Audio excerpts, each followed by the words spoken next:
Hi, I'm Tori, otherwise known as Tokoro, and this is my full walkthrough of the album cover I made for Baby No Money's album cover contest for his song Meant to Be. Spoiler alert, I didn't win, but so many people commented and left awesome messages about it, so I thought you'd appreciate a full walkthrough. I always research a piece before I start it, and I discovered the music video of him interpretive dancing in the rain in his red outfit. In particular, I really like this pose where he's leaning back.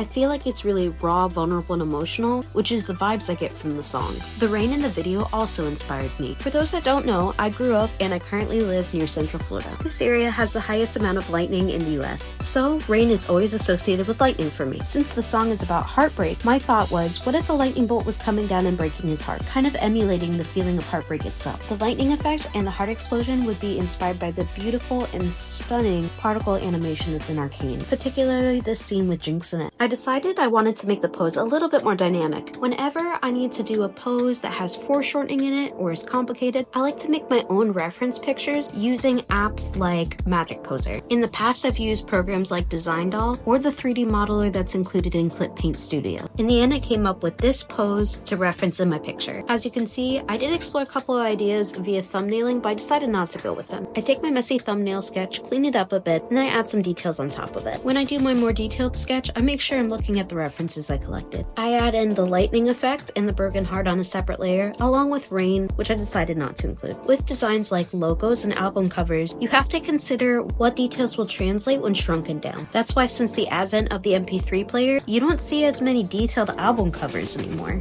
Now I'm working on the line art. You might be wondering why me and other artists use different colored backgrounds or make our sketches in different colors. I personally do the different colored backgrounds to prevent eye strain and different colored sketches to better see what details I'm working on. I knew I wanted to have a mid to dark color in the background, so I wanted to start off my base with a mid-tone gray. Funnily enough, one of the things that took longest in this picture, the paint, was his beard. Since it's not a completely grown-in beard, there's some skin showing, so I had to show that skin. Also, you can oftentimes see in beards that the hair is not growing in the same direction. The next part, I establish the light source and paint in the details. I go back into Magic Poser, and I change it to almost a spotlight. I do the soft shadows first, and then I go in and do the harder shadows. I do the lightest parts at the very end, and I usually try to work at one part at a time. The goal is to make each part look more defined as I go on. You probably also see me use the liquify tool in order to alter pieces. I did this a lot in the face to make sure the proportions were correct. I went more realistic since I was basing this off of a famous person, so I used liquify tool a lot to make sure his features were correct. An example of one of the features I want to make sure I got correct was his nose. He has something that's called a Roman nose or an aquiline nose. It's where the nose bridge bumps out and then goes down.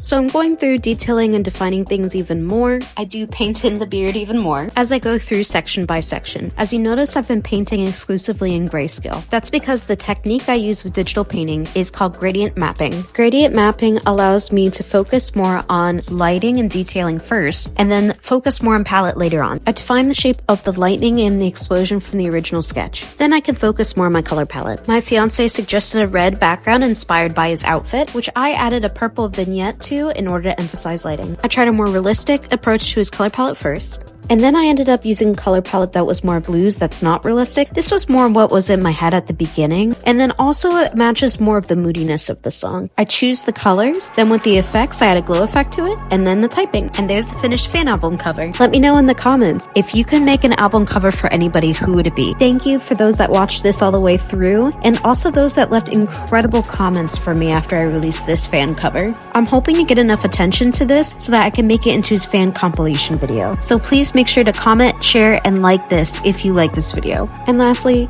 TikTok, please stop minimizing the outreach of this image because you think it's inappropriate. It's not inappropriate, it's just art. Thank you.